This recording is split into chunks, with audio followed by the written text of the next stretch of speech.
আজ 26শে জানুয়ারি অর্থাৎ প্রজাতন্ত্র দিবস, যা 1950 সালের পর থেকেই আমরা এই দিনটিকে পালন করে থাকি। আমরা সাধারণ মানুষেরা এই দিনটিকে আনন্দ উদ্দীপনার সঙ্গে পালন করে থাকি।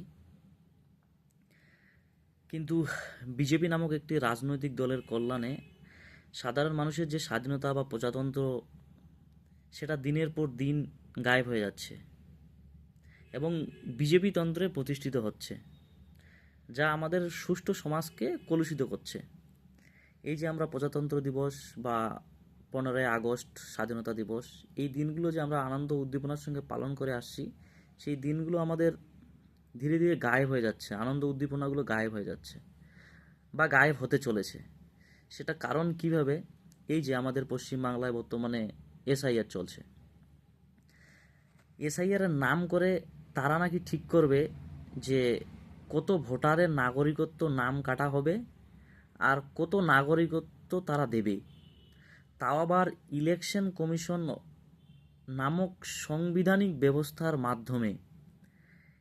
ইলেকশন কমিশন নামক সাংবিধানিক ব্যবস্থার মাধ্যমে তারা নাকি নাগরিকত্ব কতটা কাটবে, কতজনকে রাখবে বা কাকে দেবে, কাকে রাখবে, সেটা নাকি তারা ঠিক করবে। এই যে বিভিন্ন ব্লকে ব্লকে বা অঞ্চলে, পাড়ায়, গ্রামে, বুথে জীবিত মানুষকে মৃত দেখিয়ে 7 নাম্বার ফর্ম জমা করছে বা জমা করার চেষ্টা করছে, বিভিন্ন জায়গায় ধরা পড়ছে।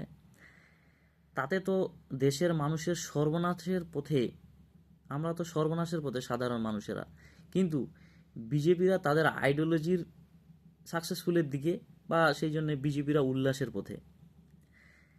এই যে এসআইআর হচ্ছে, এসআইআর ARO বা ARO বা BLO, যাক যেগুলা কর্মচারীরা যারা কাজ করছে এসআইআর এর জন্যে, সেটা সম্পূর্ণ ডিজিটালি হচ্ছে।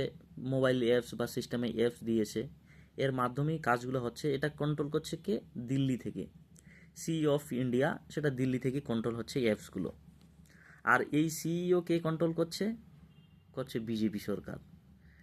সুতরাং আপনার সঙ্গে যা হয়রানি বা যা চক্রান্ত যা হচ্ছে, তার দায় কিন্তু সম্পূর্ণ, মানে 100% নিশ্চিত যে তার দায় কিন্তু বিজেপি।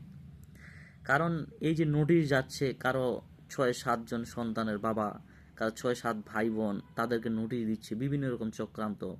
আব্দুল শেখ, মিয়া, চক্রবর্তী, ভট্টাচার্য, বিভিন্ন কিছু, এই যে মুখোপাধ্যায়, ব্যানার্জি, এইসব পদবিগুলোর জন্য ইনকোয়ারিতে ডাকছে বিভিন্ন জন বাইরে থেকে। যেমন আমি এখন হায়দ্রাবাদে আছি, আমার নামে এখনও নোটিশ আসেনি, আসতেও পারে। আশা করি আমি অ্যাকসেপ্টেবল যে আমার নোটিশ আসবে। যদি নোটিশ এসে আমাকে যেতে হবে, সে বিভিন্ন জন এরকম বাইরে বহুজন কাজ করছে, তাদেরকে নাকি সেখানে গিয়ে হাজিরান্ত দিতে হবে। তবে এই প্রজাতন্ত্র দিবস আমরা আজকে পালন করছি, তো আমরা কি এই প্রজাতন্ত্র দিবস পালন করছি যে একটা নির্দিষ্ট রাজনৈতিক দল সেই প্রজাতন্ত্রটা আমাদের ধীরে ধীরে গায়েবের দিকে নিয়ে যাচ্ছে? আবারও বলছি, ধীরে ধীরে প্রজাতন্ত্র বা স্বাধীনতা বদলে কিন্তু বিজেপি তন্ত্রে প্রতিষ্ঠিত হতে চলেছে আমাদের ভারতবর্ষে। শেষে একটাই কথা বলবো, আমার, আপনার বা আমাদের গ্রামে, পাড়ায়, বুথে, ব্লকে যে বিজেপির নেতারা আসে, তাদের ভালো রাখার দায়িত্ব কিন্তু আমার, আপনার, সবার। তাই দায়িত্ব নিন।